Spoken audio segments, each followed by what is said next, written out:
Sorcerers, we're back with another Round the Realm, and this time we're checking in with Organized Play, speaking with Erik Olofsson, founder and creative director at Erik's Curiosa, and checking in with a guest artist about their work in Gothic. So let's get to it. Hey Jesse, thanks for taking the time for a quick check-in on Organized Play. So, what's the good word? Well, it's good to be here, Chase. It's been a busy month with the applications flowing in for Cornerstone events. It's been fantastic to see the response from the community to the Cornerstone program and to the Organised Play program more generally. We've had over 180 stores put in applications for Cornerstone events so far, which is a really amazing response. So thank you to everyone who has taken the time to apply. And for you players out there, I think that gives you a sense of the scale of what this program is going to be like later in the year and all the opportunities that you're going to have to head down to a Cornerstone event and duke it out for those awesome prizes. Now, is it too late to get involved if we missed that kind of initial rush? It's absolutely not, Chase. So the applications are going to stay open for the remainder of the year. So this is not a time-gated thing in terms of the immediate term. But what we are going to do is process the first round of applications after the end of April. So you've got about a couple of weeks now until the end of April. And if you get your application in and you are allocated a Cornerstone event, so if you get your application in by that date, we'll be doing allocations in early May for the first round of events. And if you're allocated an event in that first round, then you will be in that sort of August to October period is when those events will be allocated to run. Perfect. Wow, super exciting. And when will people expect to hear about when they have received an allocation? Yeah, so in the first couple of weeks of May, what we're going to do is send an email out to all the stores who have been allocated an event, letting them know the next steps of getting ready to run the Cornerstone event.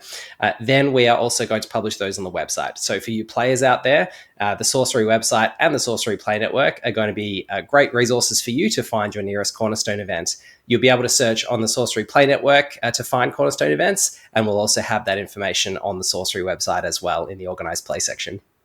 Super cool. So all those wayfaring pilgrims out there that want to hit as many of these Cornerstone events as possible, it sounds like it'll be a little bit more manageable to do so.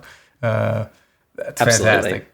So, what are you most excited about? I know you've been working really hard on all these things in the background, and the whole team kind of helping make sure things are going in the right direction so that we can hit the ground running when these kits go out there. What are you at this moment most excited about for Organized Play? Yeah, it's been a massive amount of effort from the whole team. Big shout out to everyone in the team, really, but especially Mike, who's been taking care of the production side of things, making sure our playmats and our promos and everything else are looking as schmick, as awesome as you would expect from a Sorcery product. And to Drew, who's taking the running on organising some really, really super exciting things behind the scenes, and you as well, Chase, for our Crossroads events that are coming up in the next, we'll be having more details about those coming out in the next little while. But I have to say the things that Drew's got cooking behind the scenes for those Crossroads events, particularly those in the States this year, for you American players out there, it's going to be some really cool opportunities to get involved in those. Yeah, oh man, that'll be a fun announcement. But really also, and there's global events going on as well. So there'll be hopefully a Crossroads event near you, wherever you are watching this. And we're really excited for you to get involved with Sorcery Organized Play. Oh, of course. I don't want to sound like we only care about our American players. Of course, those of us down under, local to me, we are kind of important, I think, right? We have to be. And of course, we won't forget our European friends as well. We've got some exciting things coming up for players all over the globe. And I think on the topic of Crossroads, Chase, another thing that I'm super excited about is in our announcement about the Crossroads events, we hinted at the special avatar foils that we're going to be announcing, not today, not revealing today, but providing you with a clearer glimpse of what those are going to look like in the next little while. But I have to say, having seen the finished product and what those are looking like, I think players are going to be really excited to get their hands on those prizes. I think when you think of sorcery, I mean, obviously you think of traditional hand-painted art and the loving care and attention that goes into all of the product. But also I think foils is something we're particularly proud of. And it's going to be really exciting to show off what we got here for these events. So Yeah, I hear you on that one. Yeah, it's going to be really fantastic. So yeah, I think it's at the moment we're in this phase of getting everything together and getting everyone ready to go, getting all these events scheduled and locked in. And as we move into the season of players actually, hitting the ground running and getting these games going in these organized play events, it's going to be really fantastic to watch that happen over the next few months. You're in the Jesse, the spreadsheet avatar mode at the moment, right?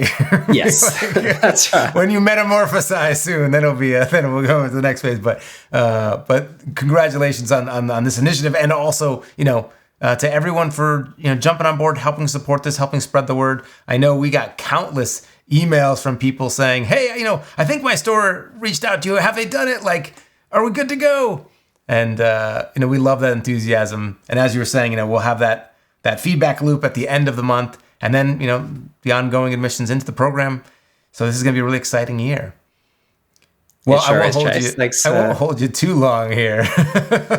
Yeah. Thanks for taking the time to stop by, and to all those players out there, if your store has signed up, fantastic. Thanks for getting them to sign up. And if you are still yet to sign up and you're a store or you're a player who is excited for your store to be part of it, there's still time. So get them to head to www.sorcerytcg.com/organized-play, and you can register for a Cornerstone event there. Well, Jesse, thanks so much for taking the time, and I'll let you get back to it. And let's go explore some other corners of the realm here. All right, we just heard about some of the exciting developments in organized play. Now let's check in with the Erik in Erik's Curiosa, Erik Olofsson. Hey, Erik, thanks for taking some time to talk with us. Hey, Chase. We get you in the after hours time. You're burning the midnight oil here. So let's dive into it. There's a lot of stuff going on and in the works back at the office. But recently, people in the community, we saw this pie chart. Can you help us break that down? What stage is Gothic in right now, especially from the perspective of the art side? Well, compared to the chart that was shown, now the chart has exactly everything done except one single piece. But that would be a matter of minutes, I guess, when it comes in. And then all the art is done. And more to spare even. So. And when that piece comes in, how long has that process been of art being worked on for this set? Like, when did that start? Oh, that depends on how you count, because some of the art in Gothic would have been started like 5 years ago, but it only. So this is going to be a moment. It only now found a card or a place for it. Yeah. But if you take it more deliberately for cards that we knew, like when we knew Gothic even was a set and it started, that would still be 2.5 years ago, I guess. Meaning that some Gothic art was actually worked on in parallel with Arthurian legends. And that, of course, means that in parallel, even with Gothic now, there's been work on several future sets, even. All right, hold on. We're going to keep this confined to just Gothic. But yes, we've got other secret things coming in the future.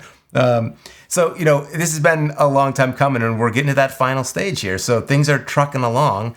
And so I think when that last piece comes in, that'll be a big moment for the whole team. That being said, like as we go through these processes, right, and work on the art, on the game development side, there's a lot of lessons that are being learned. And so like on the game side, or maybe even the production side as a company, what was different about creating Gothic from, say, Arthurian Legends? The game design team has been growing, and we're kind of we are doing the production in a more structured way. So one way of looking at it would be that Arthurian Legends is a small set, Gothic is a large set. So that's one of the differences would be that, okay, we make a small set in a year. Now we're making a large set in a year. So that's certainly making things more efficient and faster, you could say. Then on the art side specifically, there's ways with the foiling that is much faster. Well, first of all, I have there's help by Sean, of course, but also the way that the foils are made. It's a little bit kind of focusing on the right things. It's simplifying it, and it's concentrating or doing one or two things well. So it's a little bit tricky to explain, but basically you simplify the process to just the important parts, and then make those important parts really well, and then it's just faster and better, hopefully, as well. Well, so actually, we just did a video with Sean, kind of walking through the foil process, kind of like a behind-the-scenes look. And Sean's been working on that, but of course, you also as well. And I think one of the cool things that really showcases is just how much involvement you have at every stage of this project, but also how much and not only did the artist take time to labor over making these pieces, then to actually make them into a foil card, that same attention and care to detail is also put in there. But I want to circle back to that idea of foils. So foils weren't always going to be a thing in Sorcery. Can we go back to that way back to the start? And can you talk to us a little bit about that decision point? What were your initial reservations? Why were you maybe hesitant to do foils in Sorcery to that scale? And what changed with that? Well, the thing was that I always knew that it would take quite a lot of time to do it to high quality.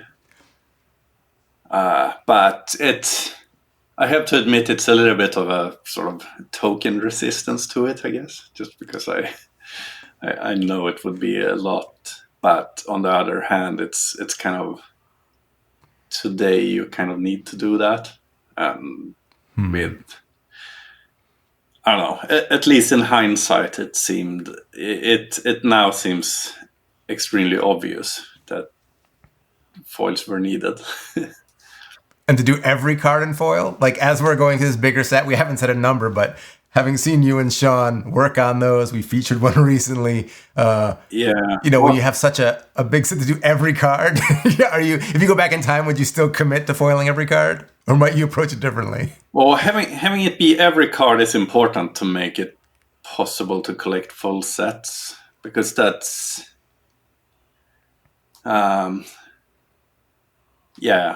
guess that's the collectible part of collectible card games. You need to actually complete the set, and if the set is smaller, it sort of defeats the purpose of that a bit. So, yeah, I would say you have to go all or nothing, because it's so unsatisfying to have a partial set.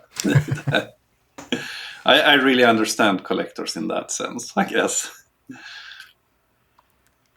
Well, I feel like all or nothing, that definitely describes the Sorcery experience. When we're talking about things, it's hey, how much should we do in this thing? Should we go, we can do halfway? And it's no, if we're doing it. Yeah, personally, I would want to collect a full foil set, never a partial one. So, right. And I think, that the kind of going full steam if we're going to do things, right? That actually kind of ties in. We're going to have some news with the Dragon Lord set coming up soon. But in a weird way, I feel like that set was also a all or nothing set. If we're going to do it, we're going to go all the way.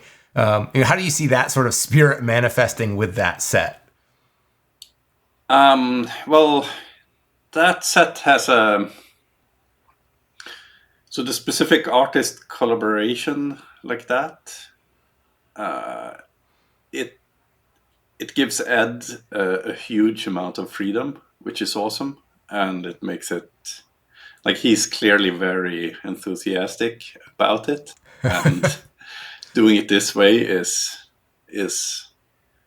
well, it just felt right for that particular situation. So I guess that's a lesson of sorts, that you would make, if you make things like this, you make it very custom, and you make it exactly right for what it kind of wants to be. With that said, it's quite, let's say, booster boxes should be the focus, and that's in a way easier to do. So we'll see in the future if there will be more mini sets like this. But it's just the situation would have to be absolutely perfect for it to happen, like it was in this case. Now, considering that people haven't seen more of the cards since what we kind of teased at SorceryCon, they don't know about what the product's going to look like. With that information, maybe in the future coming, is there anything that like you're particularly excited for people to find out about or see for the first time regarding the set of the Dragon Lord? Well, I guess the product as a whole is just sort of ridiculously retro, and like artistically it does things that shouldn't really exist, or like they don't really exist today. So hopefully it will make its little kind of mark in history in that sense.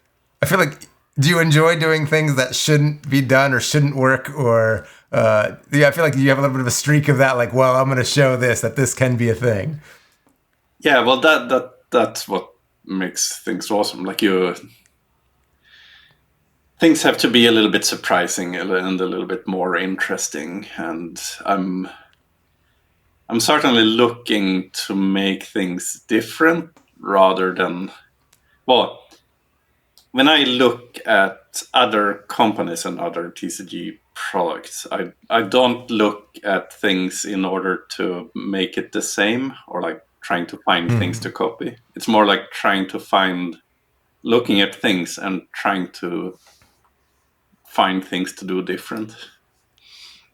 So. Yeah, carve out your own kind of niche or a different path there.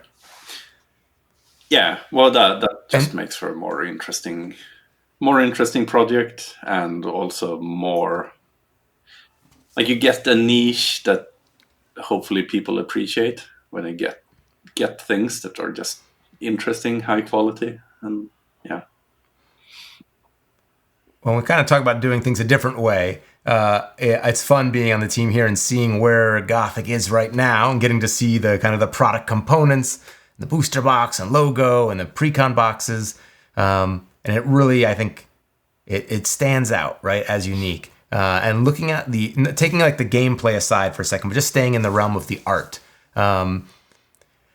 Like, how would you describe? Sometimes people are like, well, what's Gothic going to be like? What's the artist sensibility like? What would you describe as like the artistic core of Gothic?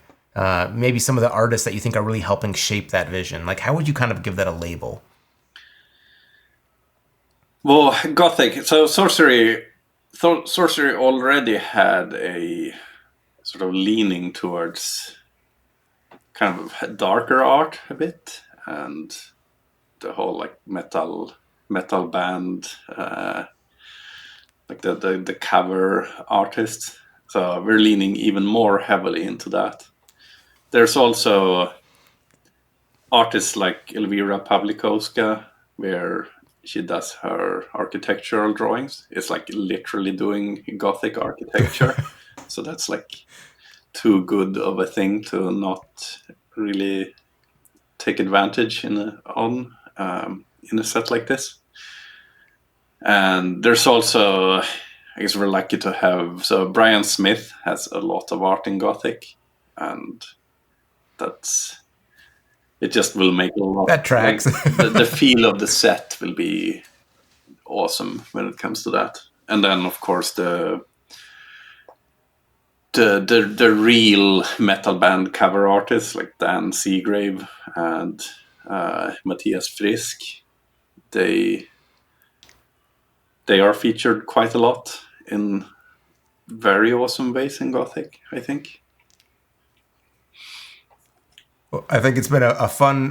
So I don't know if I should disclose here, but like the metal bands are not necessarily my jam.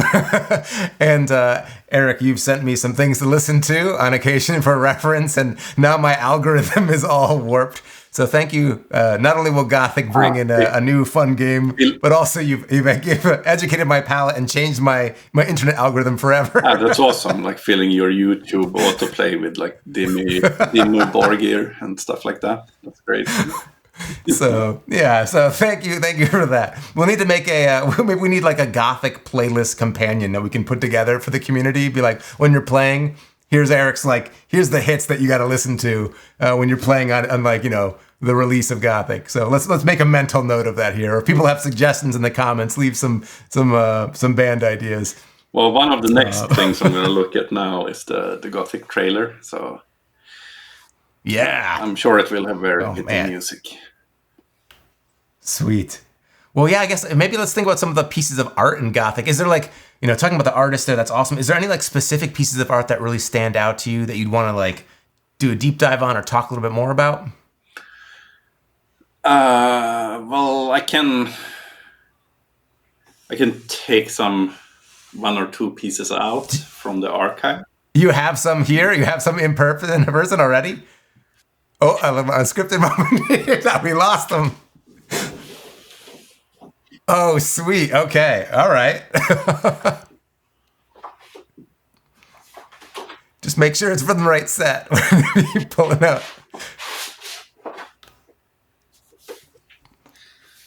You can see as Erik's poking around here, he's got quite the impressive setup there. He's got a few pieces of art in the background. Okay, I'll see if this works there. Oh my gosh. Okay, I don't even know what this... Oh. So this here would be an example of, it's Elvira Pavlikovska, and it has quite literal Gothic architecture. But this image also sort of encapsulates a lot of the Gothic feel. Where, man. A knight kneeling at an altar. That's a very iconic scene, I would say. So yeah, that one. Oh man, okay. Jeez, now I feel nervous. You're holding it around. There's no, it's not framed. Whew. Yeah, so that's one piece. I did take another one out, but maybe there's more videos. We save that for another time. I can keep it ready. So is that just all Gothic art in the background there? What's there in all those drawers? Oh, that's a mix. There's quite a few Gothic pieces. But yeah, my drawers there, that's because I have too much art, so I can't frame it all, and I'm running out of wall space. So I need a proper. That must be very hard, Erik. Cabinet for storing art. Yeah. With a set like Gothic, you have the evil forces, etc., and sometimes there's also some rays of hope. Do you think you're more of a kneel and be the penitent knight sort of person, or would you be on the more evil hordes and monster side? Are you kind of a dark side or a light side kind of guy? Well, I would be the evil hordes, I guess. Oh, all right. But yeah, you do need a ray of hope, just as a counterweight and to all the evil stuff. And then, of course, the good guys will...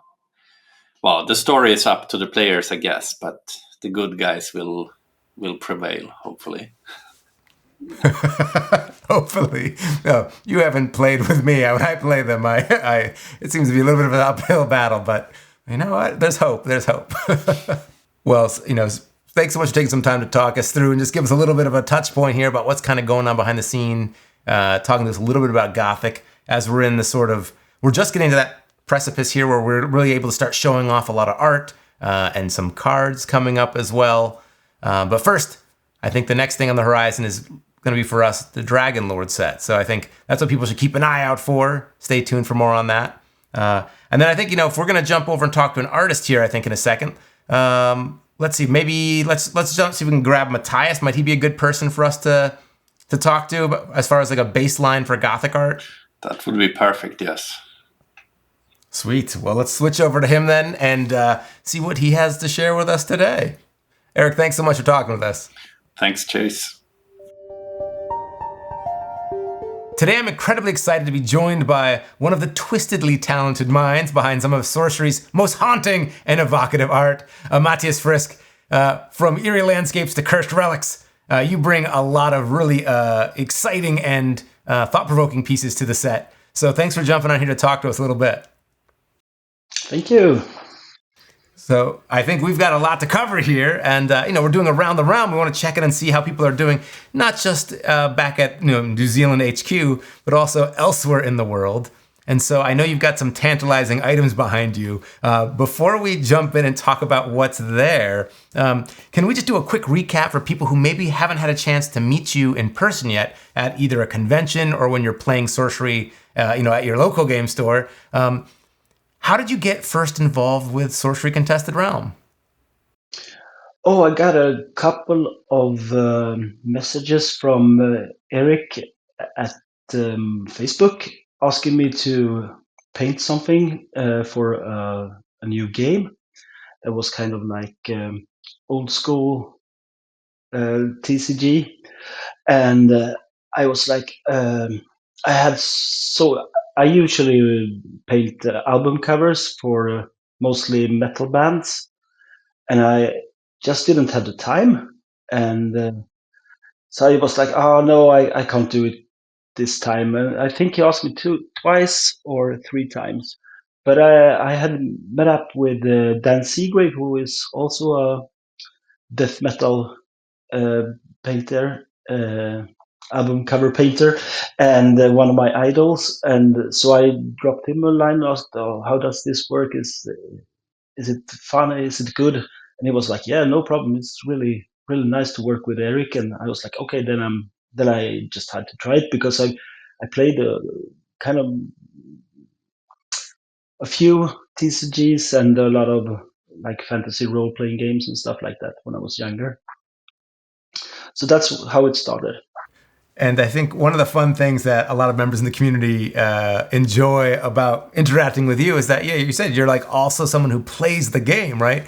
Yeah. Any surprising or fun stories that come about from being a player as well? Like, do people typically recognize you immediately when you sit down, or when you play a Gnome Hollow? Do you like kind of give a knowing wink at people, or how does that? What's that experience like?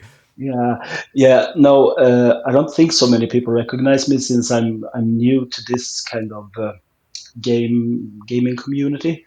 But at the first tournament I went to in Stockholm, I was sitting down talking to a guy, and he just started to be kind of confused when all people came up with a lot of cards that they wanted to sign, that they wanted me to sign. And he was like, "What's happening?" I was like, "Yeah, I painted some of the cards." And he was like, "No shit." That's That was awesome. fun. Well, is there a difference? I think he actually beat me with a minor explosion at the game. There we go. See, you're contributing to your own downfall. Well, and you have an experience when playing TCGs. You're a musician, right? You're in a death metal band. You've got experience there as well. And you've also made cover album art. Is there a difference between making art for album covers and for TCGs? Like, do you approach those pieces differently, or is it kind of just the same theme, just a different sort of structuring? Conceptually, it's kind of different, I think, because you have the card mechanics to have in mind when you do the illustration for a card. Also, it's both are quite small in size when you print them, except for LPs or backdrops. But I think it's. The cards need to be some kind of much more clearer in the communication, in the visual rhetorics of the piece than an album cover. Also, it's very often a band asks like to have the painting to resemble all the songs in an album. Like, can we have a little of this, a little of that? Yeah. Whereas, like for Sorcery, it's like you have to strip things down. Oh yeah, I can see that'd be really challenging to kind of get to like the real heart and core of a piece. And actually, I guess in that spirit, then let's talk about one of your pieces from the upcoming set, Gothic. And I think this piece is a fun one because we've actually already shown this piece to some people when we were at Gamma. meeting with distributors and kind of like, pre-selling Gothic for this upcoming year, we need to show some pieces, show some cards, some art. And this is one of the pieces we were showing to distributors to be like, this is what Gothic's about. Like, this is kind of the feel. So let's nice. talk about this particular piece you have here. And can we do a little bit of reveal? What's the name of this? And maybe we show off what you got there. Yeah, it was first called, as I recall it, Cursed Artifact. Mm-hmm. And the idea was that it should be some kind of artifact that kind of hurts or sticks to the minion, Mm-hmm. the player. That was what I thought, at least when we were talking early on. So I can show you the sketch, maybe. Oh yeah, how did it start out? So this is the sketch for it. That's amazing. And it's made in acrylics, and as you can see, the amulet is like growing into the arm, and it's kind of disintegrates.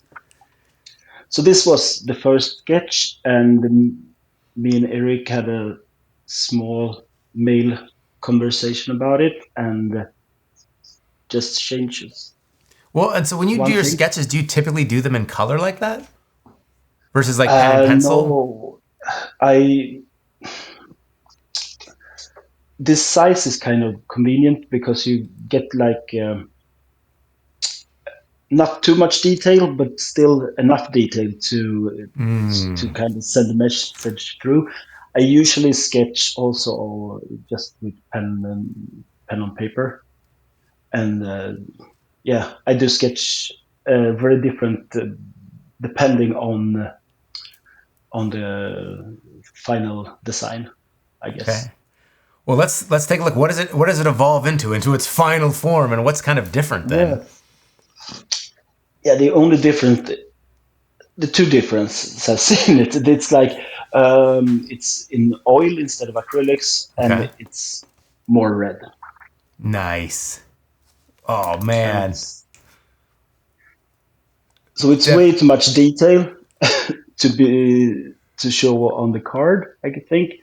But it's also so much fun painting this kind of stuff, so you get carried away with it. So here you can see the chain going into the arm there. That's so good. When you're painting, does your mind wander? Like, is there a deeper story lurking behind that image where like you're sort of telling a story of what's happening, or are you just thinking about the composition itself, or like what's your headspace when you paint? I painted a lot of abstract painting, like abstract expressionist stuff, kind of like that. So I'm very much into form, color, emotion, the gut feeling of stuff. Yeah. Not so much about the stories, actually. It's the same thing with music for me. It's like the gut feeling. Oh, okay. Well, I mean, it certainly achieves that. Yeah. And so, I'm not a good storyteller. What? I think your pieces speak otherwise. I think there's a lot being conveyed in that. My mind certainly wanders into stories just by looking at it. But I also know that you're someone who really focuses on like the technique behind it as well, right? And sort of the texture and the lighting in Cursed Iron really sell that it's cursed, right? It has that corroded feel. What techniques did you use to bring that out? And how is that maybe different from some of your other pieces you've done? Like I know for Exorcist, you did kind of like a layer by layer building up. Is this in that similar style? No, this one is painted I think I sketched the whole thing up, and then I painted all the reds, like all the variations, all the cloudiness here, and all the more orange stuff in like an afternoon or something. So it's like you call it alla prima, like painting wet paint in wet paint. And then I sketched up the the rest of the hand and started just. So I think this was maybe painted over a couple of weeks. You also have to wait for the oil to just dry. Yeah. Even if I use a lot of oily mediums to make it dry faster, it takes at least 1 or 2 days to paint over. You've shown us in Sorcery, you've got quite a range, right? Whether it's, you always bring up like gnome hollows to, a cursed artifact like this, right? This cursed iron. What's your preference? Like, what do you enjoy doing the most? Do you like having it focus in on like a very singular thing like this? Do you like having kind of a wider shot? Do you like, I most enjoy variation, I think. Painting different stuff, having new challenges, and yeah. And I think that Sorcery has given me a lot of things to challenge, because I mean, you can't say, even if you get a kind of a description that you find is quite hard, that is outside of your comfort zone, that it maybe involves a figure or something that it's hard to paint. I kind of like it because you can't back out from it. You just have to do it. okay. I mean, it's interesting because you have to challenge yourself, and by challenging yourself, you're getting better at painting. Fair enough. I mean, well, you've certainly, you've certainly risen to the challenges in all of your pieces here. And I can't even talk about some of the other stuff you've done for the set. And we can confirm here, you've definitely done other cards in this set. So one reveal today, though. But you definitely had kind of a central role in helping kind of ground this. And that kind of goes back to like your whole aesthetic, right? Like you're sort of living this style, right? Gothic, it seems like maybe speaks to you a little bit here. Yeah, it's I feel quite comfortable in this darkness. Can we confirm here for everyone once and for all that you actually paint in a studio sitting from a chair of human skulls, and there's like yeah. It's all we heard it here. In fact, we may see those skulls in the future. Yeah. And so now, as a player, you also enjoy playing the game. When you get an assignment from Erik, and it's like a 1 word or 2 words, paint this. Do you automatically start thinking about like, okay, like what's it going to be in the game? Like, how is this going to work? Yep. 100%. Yeah. So I'm doing a lot of guessing for myself, and I ask Erik sometimes also like, what element is this? What kind of mechanic is it? Mm-hmm. And it's very seldom I get a response on that. Well, I guess does that change the way you approach it? Like if we were like, hey, this is a water or an earth or a fire or an air card, would you have taken a dramatically different approach? No, maybe subconsciously. I think that you kind of, if let's say that this should be a water card, then I probably would have painted it blue. So I think that I think it's good not to know, because you have a more like So the real curse for you then is that you get to know the names of some of these things like months in advance, and then you've got to wait all year playing the game being like, I wonder what that thing is. Yeah, it's a little torture scenario just for the artists. And also like when people in my play group, like, so do you have many? I don't know. Yeah. What?